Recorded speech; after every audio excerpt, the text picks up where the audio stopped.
It's a Chookman and Hogan. Hogan's going to sleep. He's had a hard day. He's a spoiled boy, that dog. Right, so the real reason is I'm going to be talking about this book. What a nightmare getting this book ready and published. Well, as anyone would know that's actually done a proper book, and talk from experience, what they've been, what they've seen, and how they've survived and how they've got to the other end. It's going to be a real long, drawn out project. But guys, I've got heaps of paper here to do. I've got my occupational therapist for all you people, OT, occupational therapist. It's for people like me that have had brain injuries, multiple brain injuries.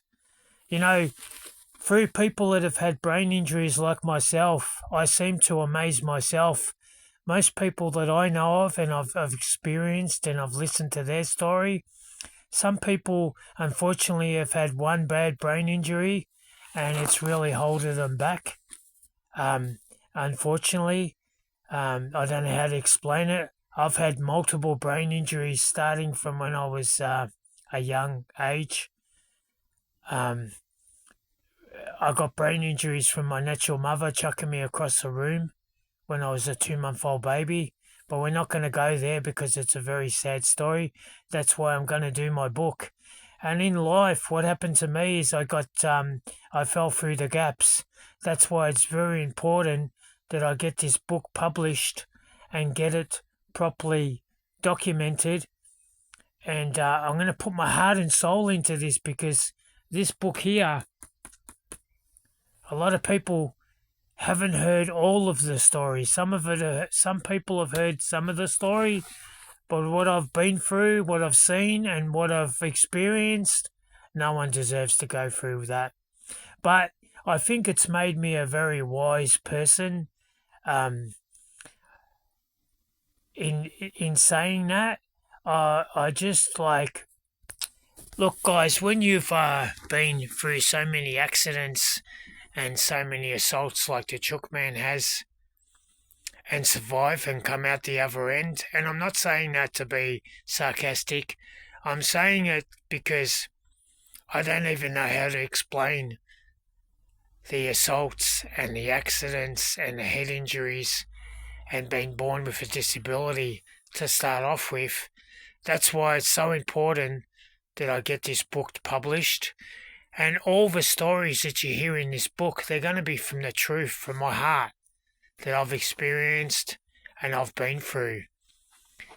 And what I want out of the book is to help other people that have hit hard times, to never give up. And you're going to fall down. It's only normal falling down, but you've got to get back up again.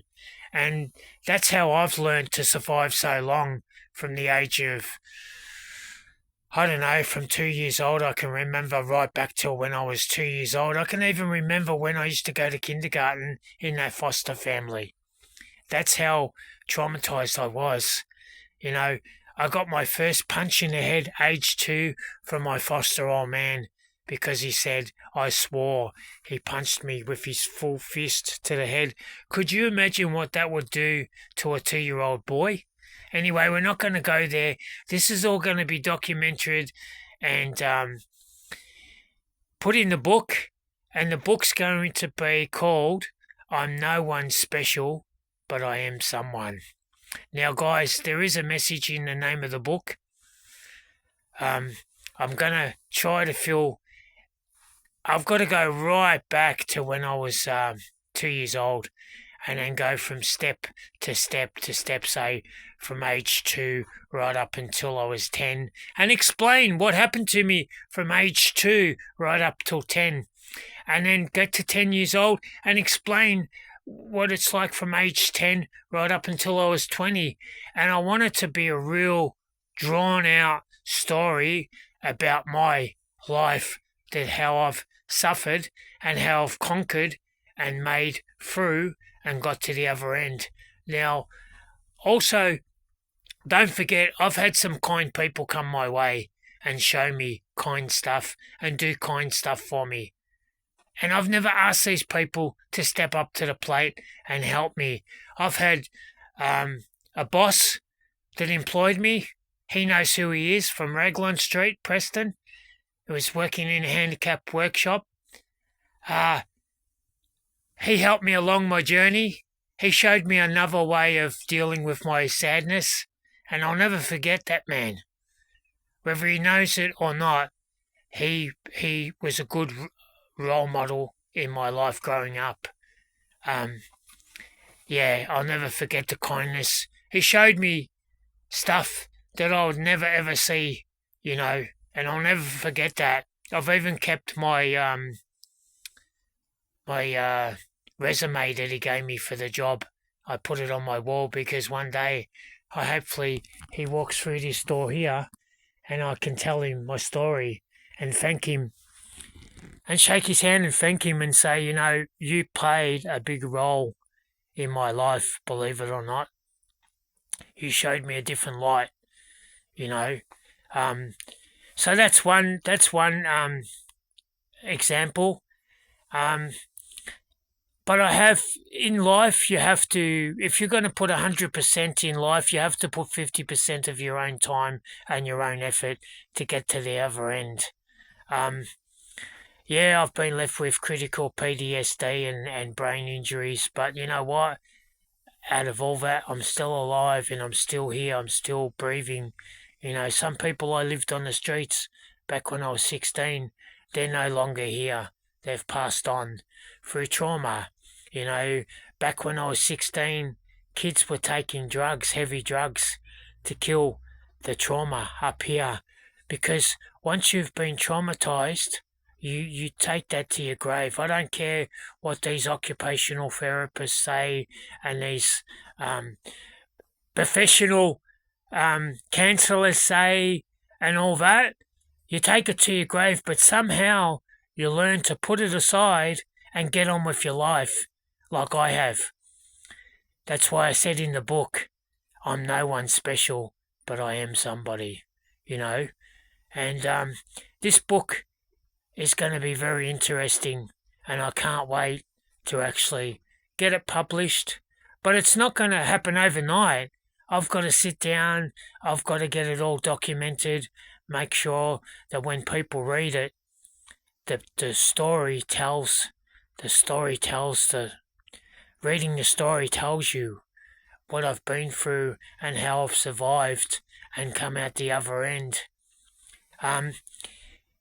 And you know what I found out with I'm not going to mention names, but people that do books and do this, you can't put bullshit into it. Once you lie about something, you start lying about something else and something else.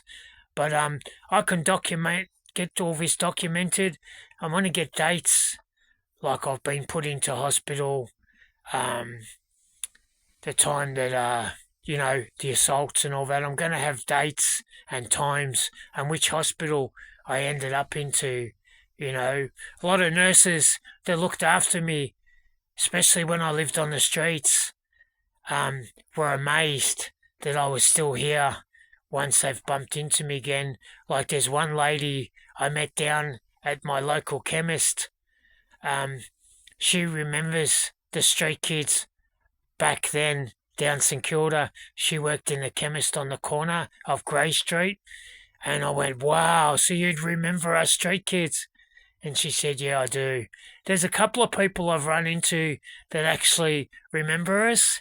And to remember us back then, to tell us now, means so much to us that we weren't forgotten.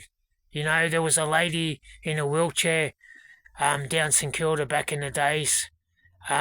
She used to hang around with Father Bob, and they used to come down to St Kilda on the corner of Grey Street and the main drag and check up on us just to see how we're travelling. Because, guys, don't forget, all the homeless people today, there's more help for them today than there was back then. Well, that's the way I see it anyway.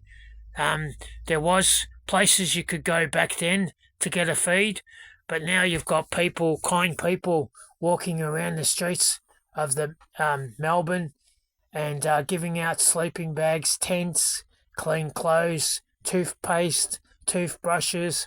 And back when I was living on the streets, I never got any of that because there wasn't many people who did fought for the people that were unfortunate living on the streets. But I do say to some people on the streets, never give up. And they always say, well, it's all right for you to say you've got a roof over your head. Well, that's not what I'm getting at, guys. If I had given up, I wouldn't have got a roof over my head today, and I'm so grateful for the Housing Commission giving me a flat. Words can't say enough how much I'm grateful. That's why I look after the place the best I can, and I do what I do. All right, guys, that's the Chook Man just babbling on, and Hogan saying he can't wait until we get this book published. And this is not about money. I'm not doing it for money. I'm doing it for the love of the love of experience. It's going to put smiles on people's faces. And yes, it might make some people cry. I've had hard men read this story that I've been doing, and they've had a tear coming out their eye. And I've said, are you crying? And they've turned around and said, mate, I've got kids. That's why I've got tears coming out of my eyes. All right, guys, that's the Chook Man and his story, how he's going to publish his story and have fun doing it. And then once it's done, get it published and hand it out to the people that want it. All right, guys, as I always say, take care and look after your mental health.